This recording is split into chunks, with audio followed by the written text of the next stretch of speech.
Spring is almost sprung, and with it, baseball is back. Hello, I'm Tegan Lamont. And I'm Dana Pecora. Records, and more records for the swimming and diving team. You're watching LaSalle TV's home for Explorer Athletics, SportsLine.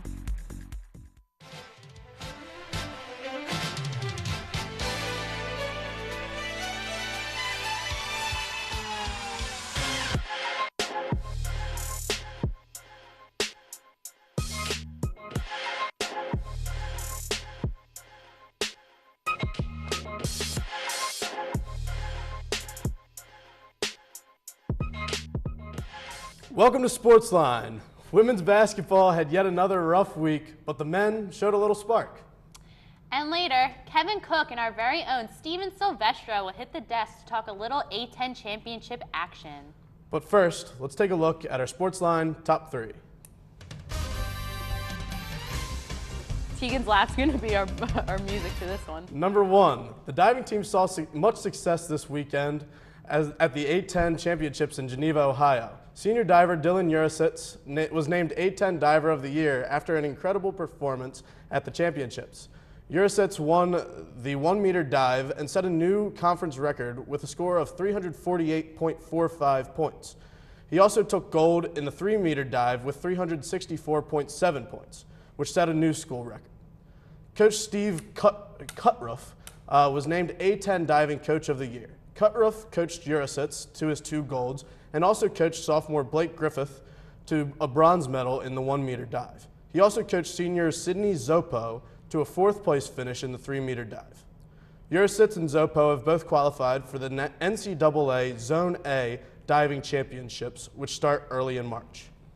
And number 2, freshman Deirdre Gilmore of the women's track and field team has been named to the A10 Women's Indoor Track and Field All-Rookie Team.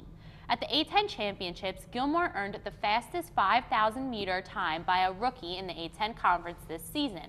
She crossed the finish line at just below 17 minutes and 56 seconds, giving her 15th place. The only other time she ran the 5,000 was in the Covert Classics back in January. Her A10 championship time was nearly 30 seconds better than that time. Overall, Gilmore was the top rookie in the 5,000-meter run this season, which has helped add her to the list of top rookie performers in the conference. Number 3, 2 baseball standouts round out the weekly awards. Catcher Brett Simon was named Big 5 Player of the Week after a strong opening weekend against Presbyterian. Simon boasted an incredible .625 batting average over the weekend with 3 RBIs and 3 runs in the 4-game series. His batting average currently leads the A10 and has him ranked 17th in the nation. First baseman Ben Faso also received honors after an impressive first weekend. He batted .471 over the weekend with 3 RBIs and 2 runs. He went 4 for 5 in Game 2 of a doubleheader on Saturday, February 17th. Well, that's it for our headlines this week. Now let's take a look at how our athletes made out this past week. We start today's coverage with the men's basketball team who took on George Mason back on February 17th.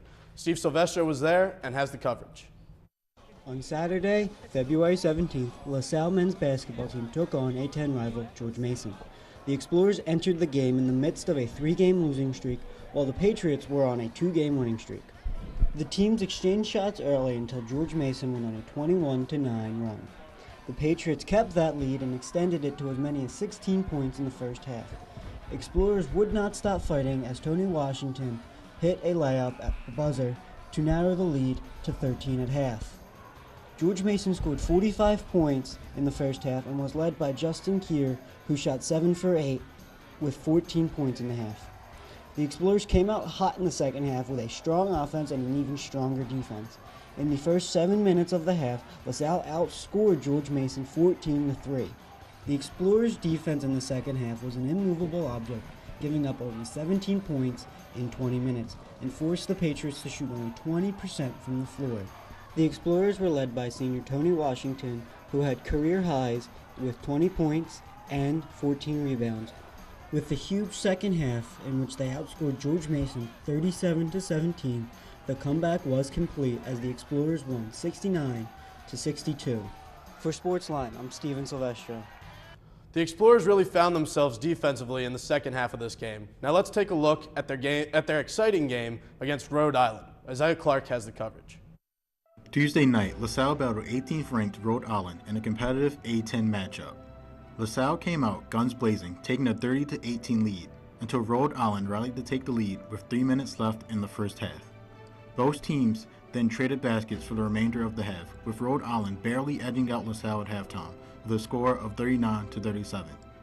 LaSalle quickly tied the game up again with a dunk from senior guard B.J. Johnson, just seconds into the second half. Early on, the lead went back and forth until LaSalle found themselves playing from behind the rest of the half, with the biggest deficit being 10.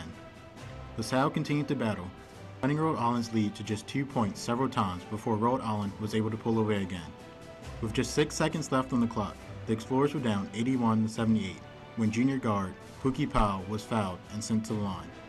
He sank one before intentionally missing the second, allowing senior center Tony Washington to get the putback, tying the game at 81 and sending the game to overtime. Unfortunately, the Explorers weren't able to complete the comeback in overtime and lost with a final score of 95-93. B.J. Johnson finished with a double-double, with 23 rebounds and 29 points to lead all scorers. The loss brings LaSalle's record to 11-17 overall and 5-10 in conference. For SportsLine, I'm Isaiah Clark. The women's basketball team continues to struggle in the month of February as they dropped a road game against St. Joe's by a score of 70-49. It was a tale of two halves in this Big Five matchup. A 35-29 Explorer halftime lead was quickly diminished when the Hawks outscored the visiting Explorers 41-14 in the second half. St. Joe's held LaSalle scoreless for 9 minutes and 36 seconds spanning the third and fourth quarters and only let up 2 fourth-quarter points to the Explorers. Adriana Miller and Amy Griffin scored in double figures for LaSalle, finishing with 13 and 11 points respectively. Ashanti Freeland grabbed a game-high 10 rebounds and chipped in 4 points. The Explorers then dropped a home game against the Wildcats of Davidson on senior night. The Explorers were flat early on and struggled to fight back into the game throughout. The Explorers were able to cut the deficit to as low as 1 point, but were never able to take the lead back from Davidson as they fell 58-51. Seniors Amy Griffin and Ashanti Freeland both put in very respectable performances as Griffin scored 18 points and Freeland scored 8 and grabbed 10 rebounds before fouling out in the final seconds. The Explorers missed Shaq Edwards as her replacements Deja King and Rachel Brown combined for 0 points in their 45 combined minutes. The Explorers' record stands at 8-20 overall and 3-12 in the Atlantic 10 conference play. Men's swimming and diving had a top-notch performance this past week at the A10 Championships. The men finished third as a team with 431 points, just behind George Washington and George Mason. The 200 medley and 800 free relay teams each broke a school record and finished in second place in the process. Baby and Bergman also had some stunning performances in the championship. The senior set a conference record in the 200 IM, touching the wall with a time of 1 minute and 46 seconds. He also took second place in the 100 back, finishing with a time just over 47 seconds. The women's swimming and diving team also competed in the Atlantic 10 Championships this past week. The Explorers broke a number of both school and personal records throughout the meet. In the first event of the entire championship, the 200 medley team of DiStefano, Kolsch, Wolbert, and Simunek set a new school record, beating out the one previously set in 2013. Junior Olivia DiStefano broke a number of records. Her second place finish in the 50 free broke the LaSalle record previously posted in 2014. Her second place 100 back swim broke her own personal record that she set last year. Sophomore Emily Wolbert also set a new school record, this time in the 200 fly. The women completed the championship in 9th place with a total of 190 points. Men's track headed to Kingston, Rhode Island to try their luck in the A10 Conference Championships. LaSalle had a solid first day as they were sitting in 6th place come day's end. The Explorers finished second in the distant medley relay as the team of Nathan Gillis, Chase Campbell, Nick Smart, and Luke Jakazurkowski finished in just under 10 minutes. Justin Guerre tied his school record in the 60-meter dash with a time of 6.89 seconds and qualified for the final in the event along with Najee Smith. On the second day of the event, Guerre broke his high school record and finished with a time of 6.85 seconds, good enough for third in the 60-meter dash. Anthony Hawthorne also picked up a third-place finish as he finished with a time slightly above 2 minutes and 28 seconds in the 1,000-meter run. The Explorers finished the A10 tournament dead in the middle of the pack with a 7th-place finish. Women's track also traveled to Kingston, Rhode Island over the weekend to compete in the A10 championships. After the first day of competition, LaSalle found themselves in 8th place of 13 teams. Kalia Miller and Jessica Bryant placed 3rd and 5th in the long jump respectively. Ariel Mitchell was 11th in the 60-meter dash, while Michaela Eberly finished 12th in the 800-meter. On Sunday, senior Ifateo Tyler earned 2nd place in the 1,000-meter event to lead LaSalle to the championship. Bryant finished 6th in the triple jump with a mark of 11.52 meters. The Explorers finished 10th overall with 26 points over the course of the 2-day meet. Moving into spring sports, the baseball team opened up their season against Presbyterian College for a 4-game series. Chase Arnold hit a bomb to give LaSalle an early lead in Game 1, while Matt Holt pitched a solid 4 innings. Unfortunately, it was not enough, and LaSalle dropped the first game by a score of 7-3. The Explorers were able to hold in Game 2 and picked up their first win of the season with a final score of 5-4. Greg Paparaki struck out 5 over 4 innings and only gave up 1 hit. In the 3rd game of the series, Jackson Ray gave up 7 runs in the first inning. The Explorers tried to fight back, but fell short by a score of 13-4. The Explorers' bats came alive in the last game of the series. The game was tied at 7 until the top of the 9th came along, and LaSalle scored 9 runs to take a 16-7 win. The last time LaSalle scored 16 runs in one game was back in April of 2016 when they played Fordham. The lacrosse team was narrowly defeated in their first road game against Delaware on February 21st. The Explorers were outscored by the Blue Hens 10-6 in the opening half. LaSalle came out strong in the second half, outscoring Delaware 7-6, but it would not be enough to come up with the victory. Despite the loss, there were some bright spots for LaSalle. Bridget Ruski followed up her fantastic collegiate debut with another 3-goal game. Brittany Edwards also had a strong showing, registering 3 goals and an assist. Senior Rachel Sepolo recorded 2 goals and 2 assists. The women's water polo team got off to a rough start to their season at the Laker Invitational in Erie, Pennsylvania. Starting off the weekend, LaSalle fell to Gannon 14-8. Leading the way for the Explorer offense was sophomore Stephanie Morales, who had 3 goals and drew 2 ejections. Next up, the women fell to VMI by a score of 16-8.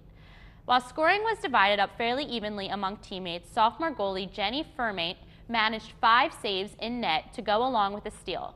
The struggles continued into Sunday as LaSalle was defeated by both Mercy Hurst and St. Francis of PA by a score of 14-10. In both games, freshman Jillian Delisle led scoring for Explorers with 3 goals in each. The tennis team had another rough week. Francesco Mauri tried to get to the men some momentum, however. He lost a tiebreaker in doubles and his 3rd set to start singles play. Without his momentum, the men fell one by one until freshman Colin Lucius earned the Explorers only point in an 8-3 one-set match. For the women, they were defeated by UC Irvine. They tried something new with the rotation by having sophomore Tiffany Theophil play in the 1 spot. Sadly, she fell in straight sets 6-2 and 6-1. The change did not accomplish much as Brittany Poho and Allie Snyder also fell in straight sets. Senior Jade Smith earned the Explorers' only point by winning the 3rd set tiebreaker 10-3. And that does it for this week's recap. Stick around because when we come back, Steven Silvestro and Kevin Cook will be on to talk some A10 championships.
This is Eddie Dunn, host of LaSalle's favorite TV game show, Q&A. I'm here today to tell you to watch LaSalle TV. Though if you're seeing this commercial, that means you're already watching LaSalle TV. So I guess keep it up. You're doing an awesome job. I hope you like what you're seeing. Good job. Hooked to the dollar featuring on my mind.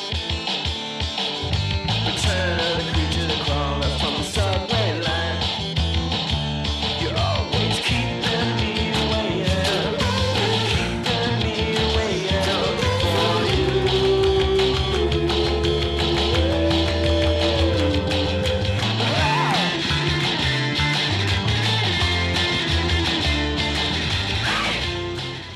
Welcome back. Joining us on desk is Kevin Cook and SportsLine's very own Steven Silvestro. Thank you guys for coming on. So some of our winter sports are beginning to wrap up, and we're here to discuss some of the A10 action. First off, swimming made a splash, pun intended, at the Atlantic 10 Championships this past week. So they broke like a mind-blowing amount of records. They did really great. Yes, so Steven is on to kind of break it down and let us know some of these records. Actually, all of them. All 13? Yes, they broke 13 records in the A10s. Fabian Bergman was part of 6 of them. He broke the 200 IM, the 100 back, the 200 back. Actually, no, the 200 free. Oh, he also broke the 200 back. Even when I screw up, he did it. He just did everything. They broke the 200 medley, the 800 free relay, the 200 free relay, and then the women had Livia Di Stefano was part of 3 of their 4 broken records. They were just breaking records. They won. They had 10 top 3 finishes, 3 conference wins, and Diver of the Year in Eurosets, who we talked about earlier. Wow. I mean, for the men's, Fabian Bergman's a name you've just been hearing all season. Yeah, he's Up incredible. there with Francesco for guys that we talk about every yes, single week. every single week. I'm really proud of the swimming team. I think it's awesome to go into A10s like that and just break so many school records. That's got to be so awesome for them. Men's and women's track also competed in the Atlantic 10 Championships, and Kevin is on. He's going to break it down and let us know a little bit about how they did. Yep, that's right. Not as many records broken for the track team as the swim team, but there were a couple of good ones. For the women, Alana Paulette, a freshman, set a personal record in her mile time. As for the men, Dana, you mentioned earlier, Justin Guerre, he put up a new school best in his, 60-meter dash. The men placed really well in this race. They finished 7th, but with that being said, they were only 4 points out of the 4th place, so it wasn't too bad. The numbers there do skew a little bit. Other notable performances from them was Chris Sanders placed 6th in the 800-meter dash. Anthony Hawthorne placed 3rd in the 100-meter dash, 100-meter race, excuse me. So it was a pretty good weekend for the men. As for the women, Desiree Osley finished 10th out of 41 possible racers. So she also had a good weekend. And Tegan, I believe you mentioned it earlier, Ifateo Taylor finished 10 out of 36 in the 80-meter run. So a solid performance from the men's and women's tracks this weekend. Yeah, and we also saw, we talked about it a little bit earlier, Gilmore, who's a freshman, was just added into the A10 all-rookie team. A lot based off her performance in the A10. She only got 15th place, but it was the best freshman time in the A10. So that's also really exciting to see from freshmen on the team. We're going to throw it to Tegan. We're going to talk a little bit of basketball. Yeah, there's a lot of basketball. We always have to talk basketball here at LaSalle, right? Of course, especially when the men actually wanted to show up this week and play solid basketball for 2 games. It's a rarity, it seems, at this point, but when it does happen, we have to make a little spotlight of it. I think the first thing and the most important thing we have to talk about is BJ. BJ against Rhode Island. Absolute monster on the boards, man. Unbelievable. Anytime somebody puts up 20 rebounds in any league, any level of play, they had a very, very, very good game. BJ is trying to make his case to be an NBA player or a D-League player. I think this makes the case. He's got to be in your top 60 for the NBA draft. Putting up 23 rebounds against a Rhode Island team. Who is ranked, by the way. I was just going to say, a very good Rhode Island team. I don't know how much more he can do. If that doesn't do it, I don't think he can do anything against Fordham and Dayton that's going to prove that he deserves to be a draft pick. Well, you could also go with, if you look back at his last few, George Mason and one against St. Joe's. He didn't have great shooting days, but Coach D even said in his press conference, he has improved so much off-ball work. His defense has improved this year, and he's just getting the ball around, and this team's working better because of him. And on teams where you're the best guy, you're not going to you're going to shoot the ball more so than you probably should.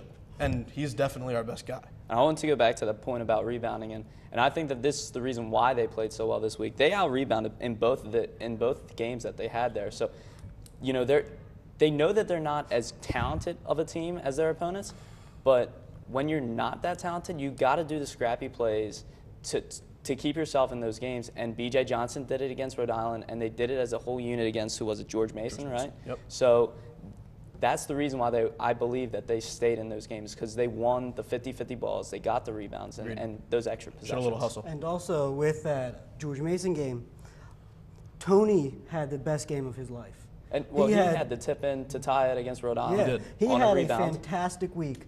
The one thing that you did see with the Rhode Island game was Tony ended up fouling out in overtime, and you could really see they were attacking Miles, and Tony would have had a better performance. Yeah. Well, yes, it was an exciting game. Thank you. Exciting kind of A-10 championship game, and then the game for basketball. Thank you for giving us something to be excited about basketball for the first time. Not for the first time, but you know. Thank you to Steven and Kevin for coming on to help us wrap up winter sports. When we come back, Josh Abrams will be on desk with us to talk about our Explorer Report, so stay tuned.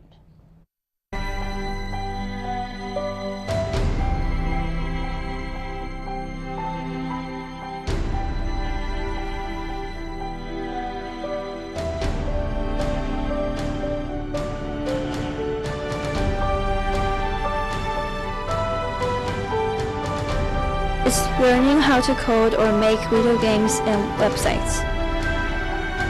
Not only can you post videos online, you can make your own.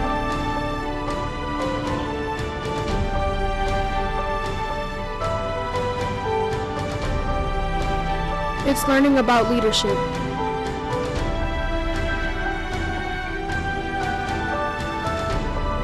Together we are Tech Girls.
Plenty of LaSalle sports action this upcoming week, so let us welcome SportsLine fave Josh Abrams for this week's Explorer Report. Thanks, Dana. Jeez, For this week's Explorer Report, our men's basketball team hosts the Dayton Flyers on Wednesday, February 28th at 7 p.m. It is the last home game of the regular season for the Explorers, which means it is also senior night. LaSalle enters this contest with an overall record of 11 wins and 17 losses and 5-10 in A-10 conference play. Meanwhile, Dayton comes into the Gola with an overall record of 13 wins and 14 losses and are 7-8 in conference play. Some key players to keep an eye on for the Flyers include redshirt junior forward Josh Cunningham and senior wingman Darrell Davis. Cunningham leads Dayton in scoring and rebounding with 16.1 points per game and 8.5 rebounds per game. Davis is not far behind him in scoring as he averages 15.9 points per game. In order for the Explorers to come out with a victory, they are going to need strong contributions on offense from Pookie Powell and B.J. Johnson. On the other side of the ball, Tony Washington is going to need to hold down the fort on defense, as he will have a tough task defending Cunningham in the paint. Thank you, Josh, for breaking down our men's senior night game against Dayton. We're going to go right into picks of the week because we want to see what we're predicting for this one. I'm going to go to Tegan first. This is my first week on men's basketball picking against the Explorers. It's failed me every week that I've picked for them, so I'm going against them. I have Dayton 80-73.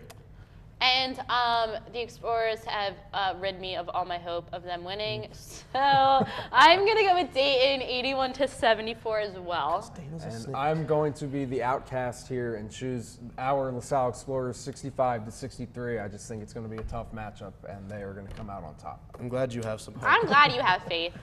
I'm glad you have faith.